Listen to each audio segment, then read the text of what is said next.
Ayan, so gumagana na siya. Pwede na natin ibalik yung thermostat connector. Ayan, so dapat itigil na yan. Okay. Hey guys, so today lilinisin ko yung radiator fan assembly ng aking Sniper 150 na 2017 model. So 7 years old na din kasi to, kaya linisin din natin. So ito nga pala yung mga ginamit ko. So gloves, basahan, Phillips, Allen wrench, nakalimutan ko yung size, tapos combination wrench na G's, long nose, cutter or sharp blade, and then yung tool na merong hook sa dulo or pwede ring alambre, and then liquid gasket, importante yan, carburetor cleaner, tsaka liha and container.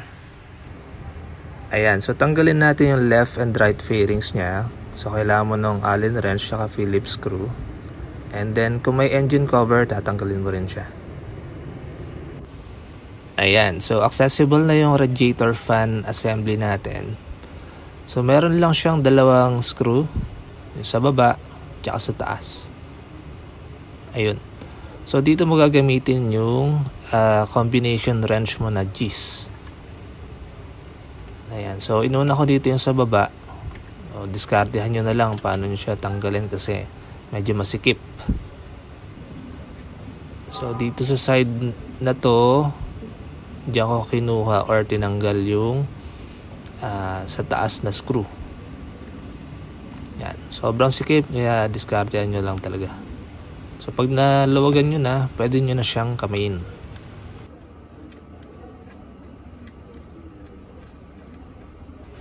Okay, so dito tinanggal ko na yung connector ng radiator fan.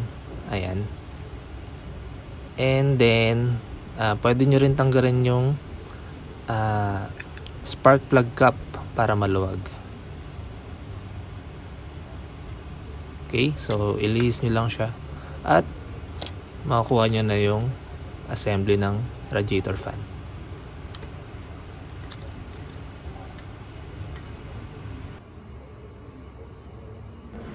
So yan, so tanggalin mo muna yung tatlong screw para matanggal mo yung cover. Okay.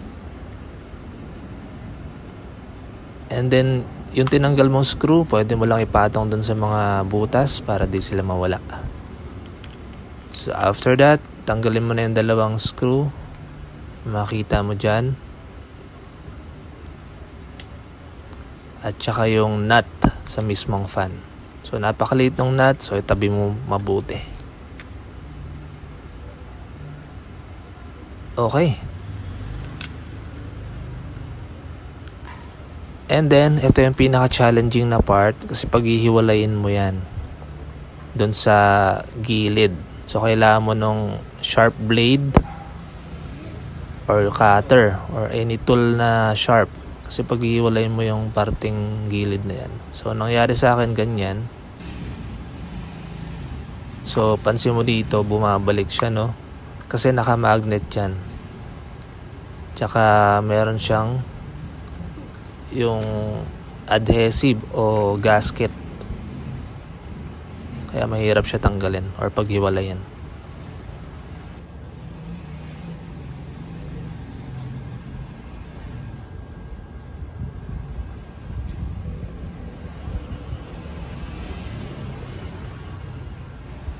Okay, so may makita kang plastic na washer or spacer. Eto. So itabi mo lang yan, wag mo iwawala. Importante rin yan. And then pwede mo na siyang hilain. Eto. Okay. So makita mo dyan banda. Ayan, makapal pa naman mga carbon brush niya. And then sa bandang ilalim, meron din siya ng plastic washer or spacer. So tabi mo lang din yan. Ayan.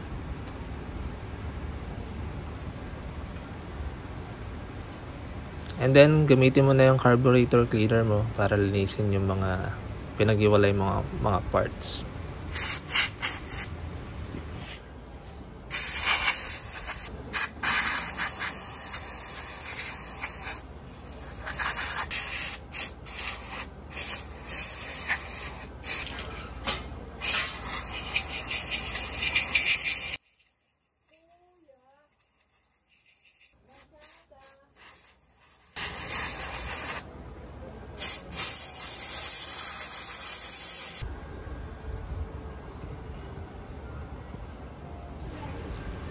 Ayan, so yung mga plastic, linisin mo na lang ng brush tsaka tubig.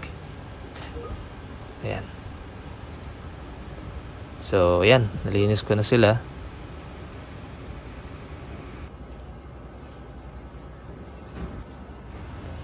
So, dito gamit ko nung blade para tanggalin yung mga remaining adhesive or gasket dun sa pinagtanggalan. At dun sa kabilang part din, meron din doon, so tanggalin mo rin. So pansin mo dito, yung tanso is maitim pa rin maski ginamitan na ng carburetor cleaner. So gagamitan mo siya ng liha para malinis siya. Ayan, so malinis na. So, pag nalinis mo na lahat at tuyo na, so ibalik na natin. Una yung spacer or yung plastic washer, lagay mo na doon. And then, eto, kailangan mong ilihis yung carbon brush pababa para maipasok mo ito. So, dito mo kailangan nung tool na may hook sa dulo or alambre, pwede rin. Para mailihis mo yung mga carbon brush. Yung mga patusok,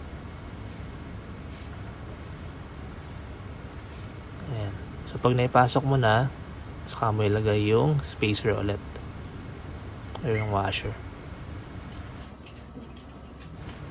Syempre lalagyan na natin ng liquid gasket para hindi siya pasukin ng tubig. So dyan, lagyan mo yung paikot na yan. So make sure lang na wag mong kalimutan ilagay muna yung mga spacer, yung kanina, or yung plastic washer bago mo yan idikit. Kasi napakahirap niyan tanggalin pag nakalimutan yung mga yon. Syempre, i-test mo rin kung umiikot pa siya.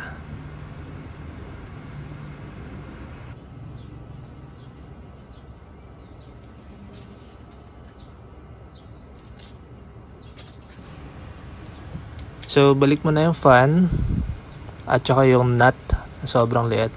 So, ito nga pala, meron siyang ukit. Parang letter D yan, so hindi mo siya mapapasok ng basta-basta unless mai-sakto mo dun sa ukit. Makikita mo naman yun dun. So, test mo lang kung umiikot, saka mo ilagay yung nut.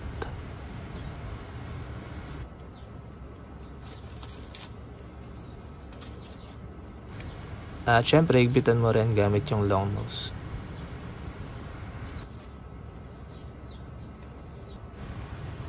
Yan, balik mo na yung dalawang screw na tinanggal mo dyan.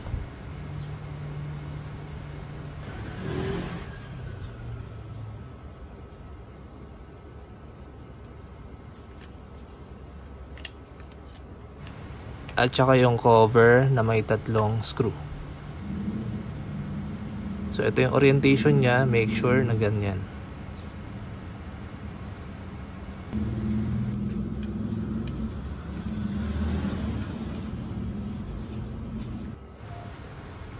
Siyempre, test din natin kung umiikot pa siya.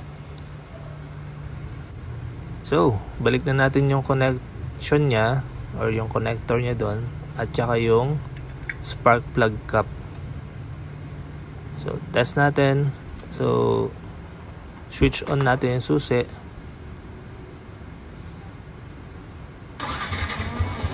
Ayan. So, maandar na yung makina. So, pansin mo walang check engine.